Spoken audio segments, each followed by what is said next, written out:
Assalamualaikum warahmatullahi wabarakatuh. Halo semuanya, kembali lagi bersama aku Salvia Hanjani, mahasiswa Fakultas Kedokteran Universitas Islam Indonesia. Nah, sebelumnya teman-teman udah pada tahu belum kalau ternyata penyebab kenaikan berat badan itu tidak hanya karena pola makan saja, tapi banyak penyebab-penyebab lain yang dapat menyebabkan kenaikan berat badan. Nah, di sini aku akan menjelaskan terkait faktor-faktor lain yang dapat menyebabkan kenaikan berat badan di tubuh teman-teman itu. Nah, makanya kita simak video berikut ini ya. Nah, kita bahas satu persatu ya teman-teman. Jadi faktor yang pertama itu ada dari kurangnya aktivitas fisik. Nah, kenapa sih aktivitas fisik ini kok bisa berdampak pada kenaikan berat badan?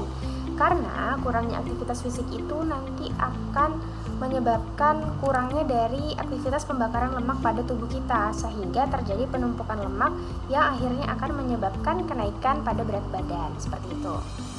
Nah, faktor yang kedua ini ada dari tingginya konsumsi lemak, kalori, dan juga dari gula, karena ketiga hal ini akan menyebabkan kenaikan berat badan ketika dimetabolisme oleh tubuh. Jadi teman-teman harus mengurangi ketiga ini ya, harus stabil, harus seimbang, dan juga harus teratur. Nah, faktor yang ketiga ini ada dari kualitas tidur yang buruk. Seperti yang kita tahu, kalau kualitas tidur yang baik itu adalah tidur 8 jam setiap harinya.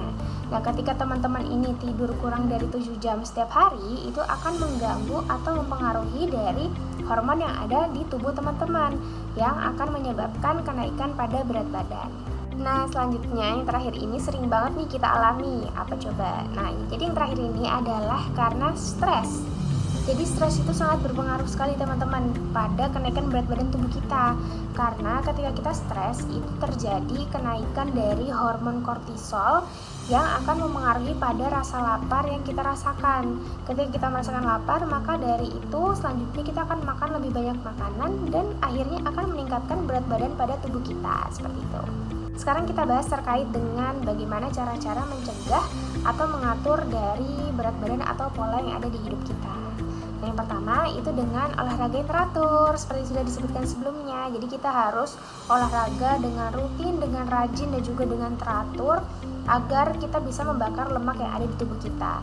Kemudian yang kedua, kita juga harus menjaga pola makan. Nah, pola makan di sini kita harus jaga, yaitu mengonsumsi dengan makanan yang sangat bergizi, kemudian juga dari porsinya dan juga dari waktu makannya. Dan yang terakhir, kita bisa mengelola stres dengan baik. Bagaimana sih caranya? Jadi ketika kita sudah bekerja dengan lelah atau kita sudah pusing dengan apa yang kita kerjakan, kita bisa loh healing, kita bisa liburan sebentar atau beristirahat sejenak agar kita tidak terlalu stres dalam memikirkan pekerjaan yang kita lakukan. Nah, jadi itu ya teman-teman terkait apa aja sih faktor yang menyebabkan kenaikan berat badan selain dari pola makan dan juga bagaimana cara mengaturnya.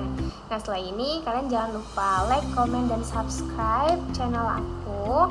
Dan terima kasih buat teman-teman yang sudah menonton sampai akhir. Semoga setelah ini bisa teman-teman terapkan di kehidupan sehari-hari teman-teman. Semoga bermanfaat ya. Dari aku pamit dulu. Wassalamualaikum warahmatullahi wabarakatuh.